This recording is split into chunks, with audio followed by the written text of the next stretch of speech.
Hey guys, welcome back to Top 10 Nerd. So you guys dug our before and after part 1 videos so much that we're back at it again. This time around we're talking aesthetics, but also a little bit more on character arc transformations. Also, before we begin, I just want to tell you guys about a new channel that we have that's just launched. It's called Top 10 Gaming. You guys can check it out right here, hit that subscribe button, and you can see us talk about really awesome top 10 facts all about games. So if you love video games, hop on over. And you'll see some familiar faces hosting the channel too. So all that aside, let's jump into this list.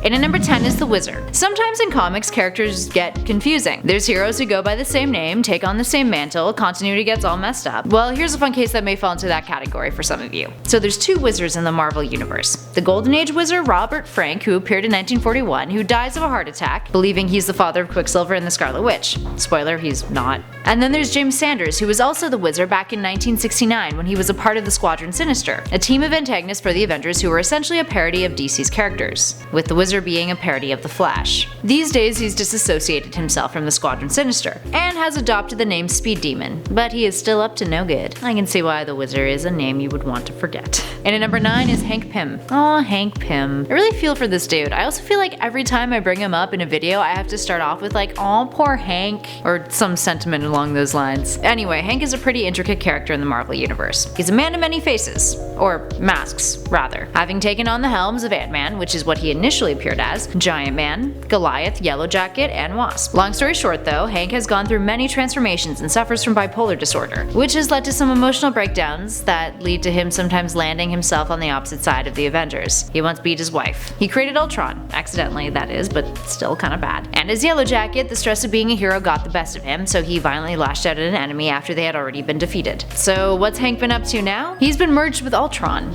and has been a bit of an antagonist for our Marvel heroes, with them having to fling him into the sun in order to get rid of him. But he survived that, and made his return during Secret Empire. And at number 8 is Jessica Jones. A lot of you are probably familiar with the most recent and quite popular portrayal of Jessica Jones on Netflix, but the character in comics? Well, she first appeared in Alias #1 in 2001, and Jessica was a high school student who went to the same school as Peter Parker. Upon seeing Spider-Man fight Sandman, she decided to use her powers for good, powers that she received when her family's car collided with a military convoy carrying radioactive chemicals, which left her as an orphan. She does eventually encounter Kilgrave, like she does in the show, who has a similar psychologically traumatic relationship with Jessica, except his defeat is brought about via the help of Carol Danvers and Jean Grey. She eventually gives up being a superhero and starts a detective agency. She's also operated under the alias of Jewel, Nitrous, and Power Woman. The Netflix show has given her a revamped origin, giving us more of an independent spin on the character that has really resonated with fans, especially female ones. And in the comics, well, she has baby with Luke Cage and is still up to some pretty badass superhero shenanigans. And at number 7 is Green Lantern. When Green Lantern first appeared on the scene, he wasn't the Green Lantern that comes to mind for most people. First appearing in the Golden Age in 1940 in All-American Comics number 16, the Green Lantern was Alan Scott, a railroad engineer who, after a train crash, came into the possession of a magical lantern that spoke to him and gave him power, leading him to craft a magic ring that had to be charged by the lantern. And his outfit was quite different too. During the Silver Age, the character was reinvented by DC editor Julius Schwartz, aiming to make him into more of a science fiction hero, with Hal Jordan becoming the Green Lantern, a pilot who received his ring from a dying alien, making him a part of the Green Lantern Corps, which was an interstellar law enforcement agency overseen by the Guardians of the Universe. So yeah, slight differences between the two of them. And at number 6 is the Shadow. Whether you recognize the Shadow from his comic appearance or from the unsuccessful 1944 feature film, the character has a long history prior to his debut in Walter Gibson and Vernon Green's 1940 comic strip. He initially first appeared in radio, as the mysterious narrator of the radio show Detective Story Hour, which hit airwaves in 1930. Then later appeared as a character in the Shadow magazine, a pulp series that debuted the next year. But he's likely most famously remembered from the 1937 radio program named after him, where this tagline became wildly popular. Who knows what evil lurks in the heart of men? The Shadow knows. The Shadow has been credited as the predecessor to a few of the famous heroes we love today, including Batman. Dude's got a long history. And at number 5 is the Question. The Question first appeared in Charlton Comics' Blue Beetle in 1967, almost a decade before DC acquired the character. Now, before the character became a government agent during the New 52 relaunch, the Question was an investigative journalist who, upon stopping an evil international ploy to sell artificial skin that could harm thousands of people, became a bit of a vigilante. And two different characters of the years have claimed the mantle: Vic Sage and Renee Montoya, a GCPD officer who Vic Sage trained, and at the time was one of DC's only notable queer characters. Vic Sage was the version of the Question that returned after the New 52 relaunch, but some fans out there still strongly prefer Montoya's version of the hero. And at number 4 is Captain Marvel, the Marvel Captain Marvel. So Captain Marvel has been portrayed by many different characters over the years. The first time the character appeared was in Marvel Superheroes number 12 in 1967. Created by Stan Lee and Gene Colan, the first version of the character came in the form of Mar-Vell, an alien military officer sent by the Kree to infiltrate Earth. But when he takes a liking to the planet, he's marked as a Kree traitor. Mar-Vell eventually went on to develop inoperable cancer and died. There were 5 other Captain Marvels after that, and then the 6th appeared in 2012, Carol Danvers, who was operating under the name Miss Marvel. She ended up taking up the mantle and rejoined the Avengers. And now they're even making a movie about her with Brie Larson. And at number 3 is Spider-Man. While Spider-Man is a character that has a rich background in comics, for this video we'll be taking a look at his history on the silver screen. Peter Parker has gone through many a transformation when it comes to cinematic adaptations. There was the 1977 The Amazing Spider-Man TV show, which looked like this.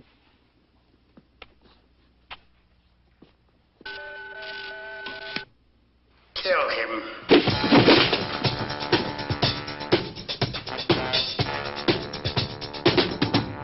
Then in 2002, a new Spider-Man came to be under the direction of Sam Raimi, with Tobey Maguire taking the helm, which went pretty well until the third film bombed, which made sense considering.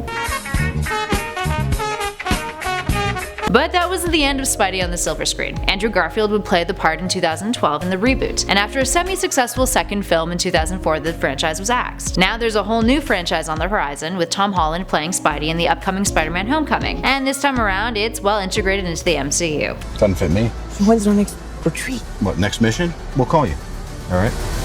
That's not a hug. I'm just grabbing the door for you. We're not there yet. Alright, kid. Good luck out there. And at number 2 is the Hulk. Didn't you guys know that the Hulk wasn't always the wonderful shade of green that we all know and love today? First appearing in The Incredible Hulk number 1 in 1962, the character was created by Stan Lee and Jack Kirby. Lee has stated that the character was inspired by Frankenstein's monster that is, and Dr. Jekyll and Mr. Hyde, and the success that the Thing was having from Fantastic Four. In The Incredible Hulk 1, colorist Stan Goldberg had issues with the gray coloring of the character, with Lee wanting to go with a color for the character that didn't imply a specific ethnicity, so gray being a good choice. But the color kept being inconsistent in terms of shades, and even at one point appeared as green. This led Lee to switch the character's color to green entirely. And there was also a few inconsistencies with his characterization, with his personality traits fluctuating from story to story. But that all got hammered out, and now we have the Hulk that we all know and love today. And at number 1 is Catwoman. Selina Kyle has gone through many a transformation. Created by Bob Kane and Bill Finger, she first appeared in Batman number 1 in 1940, but back then she was known as the Cat. Inspired by the actress Jean Harlow and Kane's cousin Ruth Steele, she was a femme fatale for Batman, and a different kind of villain who wasn't evil or a killer like many of the other villains in Batman's early rogue gallery. She also initially didn't wear the famous Catwoman suit we all recognize today. It wasn't until Batman number 3 that she first started wearing a fur mask. By 1951, she started to reform into more of an anti-hero, and the character has been jumping back and forth ever since. And the Catwoman saga only became more enriched from there. She was portrayed by Eartha Kitt in Adam West's Batman series in the 60s. Well, I mean, it wasn't Adam West series, but he was in it, and that's what everyone remembers it as. And she's had several other portrayals on the small and big screen since, with the likes of Michelle Pfeiffer and Anne Hathaway picking up the cat ears. And while creative teams have a tendency to over-sexualize the character, looking at you, New 52 Catwoman, yeah, I know, it's